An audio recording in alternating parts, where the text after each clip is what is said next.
ये तो तुम्हारा ही आंखों देखा हाल है ना कि सबकी ज़िंदगी में मैं नहीं आता।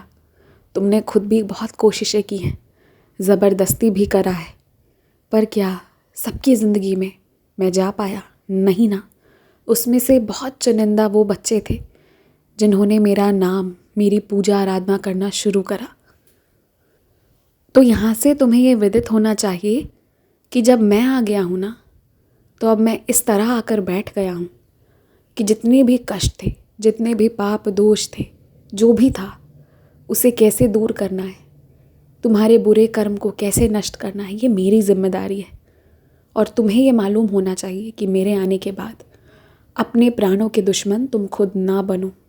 अब तो तुम्हें विजेता बनने का सोचना चाहिए।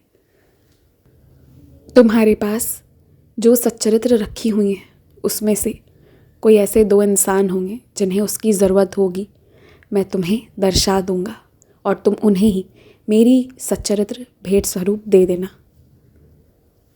पिछले दिनों जो तुमने आवाज़ सुनी थी ना, वो किसी और की नहीं बल्कि वो मेरी आवाज़ थी। मैं तुम्हें उठाने की कोशिश कर रहा था। सोते हो तो घंटों सो जाते हो, काम करते हो तो घंटों काम करते हो, किसी अन्य चीज़ की परवाह ही नहीं रहती।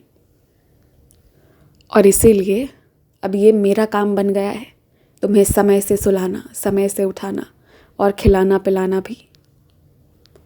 यदि ठंड का मौसम ज़्यादा हो, तुम्हें ऐसा लगे कि तुम्हारे तबीयत पर असर पड़ रहा है, तो थोड़ी देर से दफ्तर जाओ, अपने शरीर को प्राथमिकता दो। रही तुम्हारी नौकरी की बात, तो वो नौकरी किसी ने नहीं, मैंने दी है तुम्हें। कोई छीन नहीं सकता तुमसे। ये तुम लिख कर ले लो। खुश रहो, मुस्कुराते रहो और हमेशा आगे बढ़ने की कोशिश करो।